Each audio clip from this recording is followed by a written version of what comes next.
In 1901, divers exploring an ancient shipwreck off the coast of Greece discovered a corroded lump of bronze. Inside was the world's first computer, built over 2,000 years ago, with precision gears that wouldn't be seen again for 1,500 years. The Antikythera mechanism should not exist, but it does. And it's just one of many inventions throughout history that challenge everything we think we know about human technological progress. I'm Detective Vera Nash, and today we're investigating 10 revolutionary inventions that either disappeared from history, were suppressed by powerful interests, or contain secrets modern science still cannot replicate. Some of these technologies were lost to time, others were actively hidden, and a few suggest that our ancestors knew things we're only now rediscovering. Welcome to the case files. Let's investigate what was erased. The Antikythera mechanism. April 1900. Greek sponge divers seeking shelter from a storm discover an ancient shipwreck off the island of Antikythera. Inside, among statues and pottery, they find a corroded, encrusted lump of bronze and wood. It's brought to the surface and largely ignored for decades. In 1951, a physicist named Derek de Solla Price examines it closely. He realizes it contains over 30 interlocking bronze gears of incredible precision. X-ray analysis in the 1970s and CT scans in the 2000s reveal even more complexity. This wasn't just gears. This was a machine, a calculator, a computer. The Antikythera mechanism dates to around 100 BC. It was designed to predict the positions of celestial bodies, calculate eclipses years in advance, and track the ancient Olympic Games schedule. It contains differential gearing, a technology historians believed wasn't invented until the 16th century. The precision of the gear teeth matches the best clockwork from the 18th century Switzerland. This device should not exist. According to our understanding of technological development, nothing this sophisticated should appear for another 1,500 years. Yet here it is, proof that ancient Greek engineers possessed knowledge and skills that were completely lost and had to be rediscovered over a millennium later. How was it built? We still don't know for certain. Who built it? Possibly Archimedes or his followers. Why was this technology lost? Perhaps the knowledge was too rare, held by too few people. When the Library of Alexandria burned, when Rome fell, when the Dark Ages descended, this knowledge vanished. But here's the disturbing question. If they could build this, what else could they build? And how much ancient technology has been lost forever, not because it couldn't be done, but because the knowledge of how to do it disappeared? Greek fire. In 672 AD, the Byzantine Empire was under siege. Arab fleets surrounded Constantinople, threatening to end Christian civilization in the east. Then the Byzantines unveiled a weapon that changed warfare forever: Greek fire. It was a liquid that burned on water. Ships coated in it couldn't be extinguished. The sea itself would catch fire. Enemy fleets would burn completely, sailors drowning in flames. Greek fire could be sprayed from bronze tubes like a medieval flamethrower, or loaded into grenades and catapulted. The formula was one of the most closely guarded secrets in history. Only the Byzantine emperor and a few trusted chemists knew it. It was passed down through generations, kept classified as a state secret for over 700 years. Then, in 1453, Constantinople fell to the Ottoman Turks. In the chaos, the last people who knew the formula died. Greek fire was lost forever. Modern historians and chemists have tried to recreate it. The best theory is that it contained crude oil, pine resin, quicklime, sulfur, and possibly saltpeter. But nothing we've created fully matches the historical descriptions. Our Greek fire recreations don't burn as hot, don't spread as aggressively, and can be extinguished with water, which the original allegedly could not. So either the historical descriptions were exaggerated, or the Byzantines really did possess a chemical formula that we, with all our modern knowledge, cannot recreate, which means there might be chemical principles or combinations they understood that we've forgotten or never rediscovered. Damascus steel. Between 1100 and 1750 AD, swordsmiths in the Middle East produced blades of legendary quality. Damascus steel swords could cut through European blades like they were wood. They could slice a falling silk scarf in half, and they had a distinctive wavy pattern on the surface called damask. These swords were forged from a specific type of steel called woots, imported from India. The process involved heating and folding the metal thousands of times, creating layers of high and low carbon steel. But there was something else, something we didn't understand until recently. In 2006, electron microscope analysis of Damascus steel revealed something shocking. It contained carbon nanotubes. These are cylindrical molecules of carbon, arranged at the nanoscale, that give materials extraordinary strength and flexibility. We didn't discover carbon nanotubes until 1991. We didn't figure out how to manufacture them intentionally until the 2000s. Yet Damascus steel, made 800 years ago, contains them naturally. The swordsmiths didn't know what they were creating at the molecular level, but through trial and error over generations, they discovered a process that produced a material modern science considers cutting-edge nanotechnology. The technique was lost around 1750, possibly because the supply of the specific Indian ore ran out. Modern bladesmiths have tried to recreate authentic Damascus steel. Some have come close, but despite having electron microscopes, advanced metallurgy, and knowledge of the carbon nanotube structures we're trying to create, we still can't perfectly replicate what medieval craftsmen made with hammers and forges. This reveals something profound. Advanced materials science doesn't always require understanding the science. Sometimes knowledge can be empirical, held in technique and tradition. And when that tradition breaks, the knowledge vanishes, even if we have better tools. Roman concrete. The Pantheon in Rome was built in 126 AD. Nearly 2,000 years later, its dome is still the largest unreinforced concrete dome in the world. It has never been significantly repaired. Meanwhile, modern concrete structures often crumble within 50 years, especially in saltwater environments. Roman concrete is stronger than modern concrete in many applications. It's especially superior underwater, where it actually grows stronger over time, while modern concrete degrades. How? For centuries, this was a mystery. We knew Romans used volcanic ash in their concrete, but we didn't understand why it made such a difference. Recent analysis solved it. The specific volcanic ash they used contains aluminum tobermorite crystals. When seawater interacts with this Roman concrete, it triggers a chemical reaction that continuously generates new aluminum tobermorite crystals, filling cracks and strengthening the structure. Modern concrete doesn't do this. It's static. Once it's set, it begins deteriorating. Roman concrete, at least in seawater, is almost alive. It heals itself. We now understand the chemistry, but we're not using it. Why? Because Roman concrete takes longer to cure. It's more expensive to produce, and our modern construction industry prioritizes speed and cost over longevity.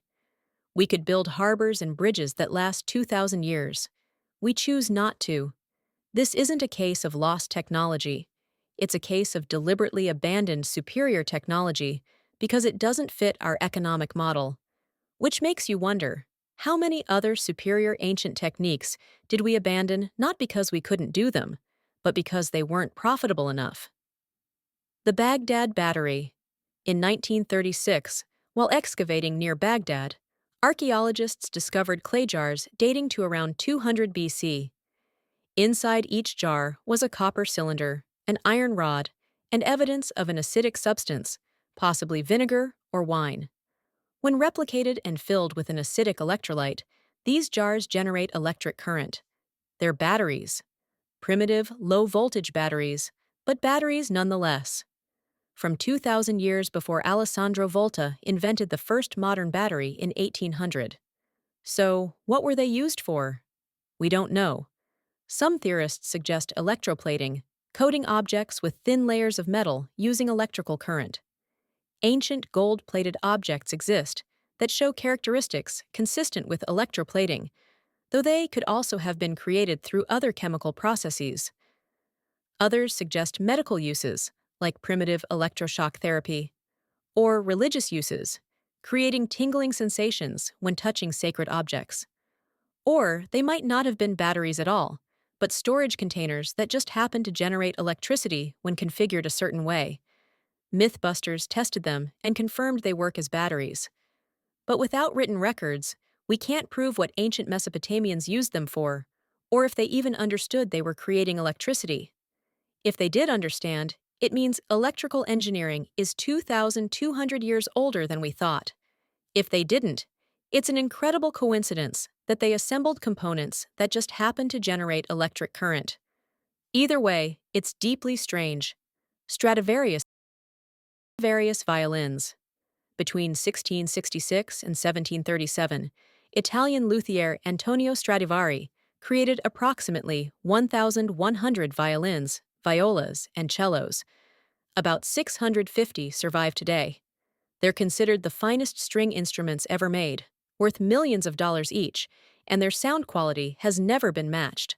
Modern luthiers have every advantage: advanced wood analysis tools, precise measurement instruments, knowledge of acoustics and physics that Stradivari never had. They can examine Stradivarius instruments down to the cellular structure of the wood. They can analyze the varnish with spectroscopy, yet they cannot replicate the sound. Blind tests consistently show professional musicians can distinguish a Stradivarius from modern violins. Something about these instruments is unique. Theories abound. Some say it's the wood. During Stradivari's lifetime, Europe experienced the Little Ice Age, which might have created denser wood with better acoustic properties. Some say it's the varnish, potentially containing minerals or compounds we haven't identified. Others suggest it's the wood treatment process Stradivari used before construction. Or maybe it's simpler. Stradivari was a genius craftsman who understood, through intuition and experience, something about violin construction that can't be reduced to measurable variables. Maybe there's an art to instrument making that exists beyond the science. The fact that we can't recreate Stradivarius quality suggests that not all knowledge can be captured in specifications and measurements. Some knowledge is held in the hands and instincts of individual masters, and when they die without teaching it, that knowledge dies with them. Tesla's wireless energy. In 1901, Nikola Tesla began construction of Wardenclyffe Tower on Long Island. His goal: transmit electrical power wirelessly through the air to any location on Earth, for free. Tesla had demonstrated wireless electrical transmission in his laboratory. He could light bulbs from across the room without any connecting wires. He believed the Earth itself could be used as a conductor, with electrical energy transmitted through the ground and atmosphere using resonant frequencies. Wardenclyffe Tower was meant to prove this on a global scale. Tesla claimed he could provide free electrical power to the entire world. No power lines, no monthly bills, just free energy, available to anyone with a receiver. Financier J.P. Morgan was funding the project. But when Morgan realized that wireless free energy couldn't be metered or monetized, he withdrew funding. Tesla couldn't complete the tower. It was demolished in 1917. His research was seized by the FBI after his death in 1943. Modern wireless power does exist. We can charge phones and devices wirelessly using induction. But it only works over short distances. We haven't recreated Tesla's claimed ability to transmit meaningful power across long distances through the air. Was Tesla right? Could global wireless energy distribution work? We don't know, because his most advanced research remains classified and his experiments were never completed. But the fact that the project was shut down for economic reasons, not scientific ones, suggests it might have been possible. If Tesla's system had been fully implemented, the entire infrastructure of the modern electrical grid would be different. Power companies wouldn't exist as we know them. But free energy doesn't generate profit. So the technology, if it worked, was suppressed not because it was impossible, but because it was economically threatening. The Nazi bell. Among the many rumored secret projects of Nazi Germany, few are as mysterious as Die Glocke, the bell.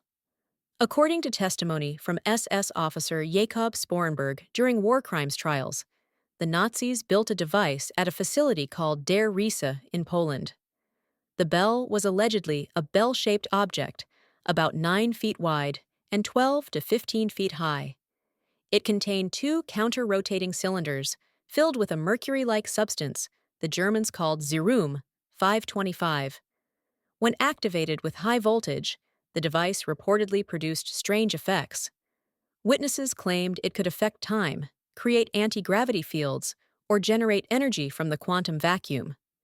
Test subjects placed near the activated bell died from cellular degradation. Plants in the vicinity crystallized and decayed. The project consumed enormous resources and had the highest security classification in Nazi Germany. At the end of the war, the bell disappeared. SS General Hans Kammler, who oversaw the project, also vanished. Some claim the technology was seized by the Americans and became the basis for black-budget aerospace programs. Others claim Kammler escaped to South America with the device. Skeptics say the bell never existed, or was misidentified ordinary research equipment. But declassified documents confirmed Der Riese was real. The facility had advanced physics laboratories, and something highly classified happened there. Intelligence reports from the time show Allied forces were desperately searching for the bell. In 1965, several witnesses in Kecksburg, Pennsylvania, reported a bell-shaped object crashing in the woods. Military units cordoned off the area and removed something under heavy guard. Official reports say it was a meteor, but descriptions match the Nazi bell. If the bell was real and worked, it represents technology beyond our current understanding. And if it still exists, someone has it. Ancient aircraft models. In 1969, biologist and zoologist Dr. Ivan Sanderson examined gold figurines from pre-Columbian cultures of Central and South America, dated between 500 and 800 AD. Museums classified them as insects or birds. But Sanderson noticed something strange. They had features inconsistent with any known animal, but consistent with aircraft. These figurines have vertical and horizontal tail stabilizers, delta wings, and what appear to be cockpits. When aeronautical engineers analyzed them, they found the proportions and angles matched those of aircraft designed for high-speed flight. In the 1990s, German aviation enthusiasts built scale models of these figurines, added engines and control surfaces, and flight tested them. They flew perfectly.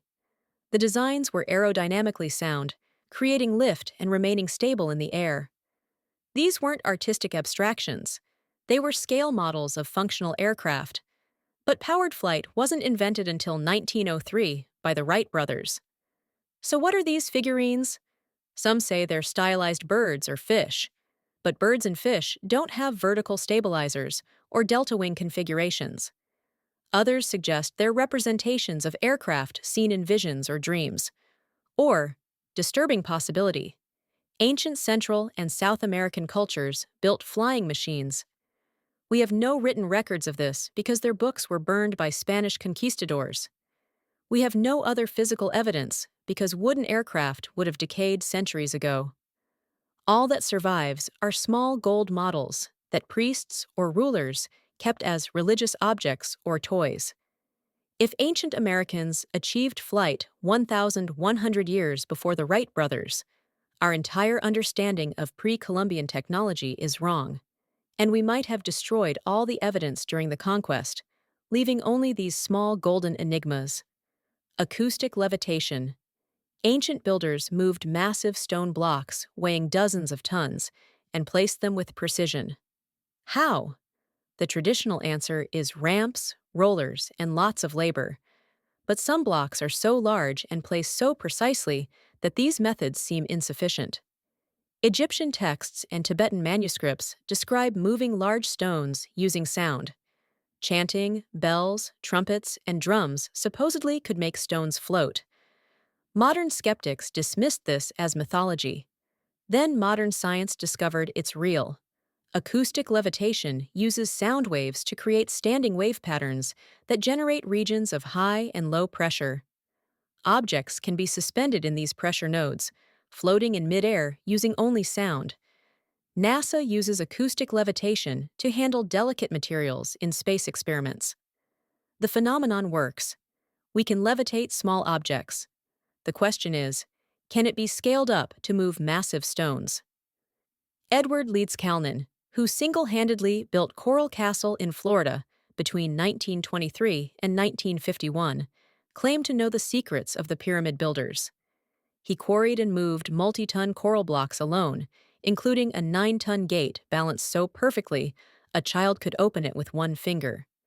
When asked how he did it, he said he understood the principles of magnetism and leverage that ancient Egyptians knew. Leeds Calnan was secretive, working only at night, never allowing observers. After his death, researchers found evidence he might have used electromagnetic manipulation of the rock's crystalline structure. But others believe he used acoustic resonance to temporarily reduce the stone's weight. If acoustic levitation can be scaled to architectural sizes, it explains mysteries across cultures. The precision of Machu Picchu, the impossible logistics of Stonehenge, the megalithic temples of Malta. Perhaps ancient cultures understood wave mechanics and resonance in ways we're only now rediscovering. 10 inventions.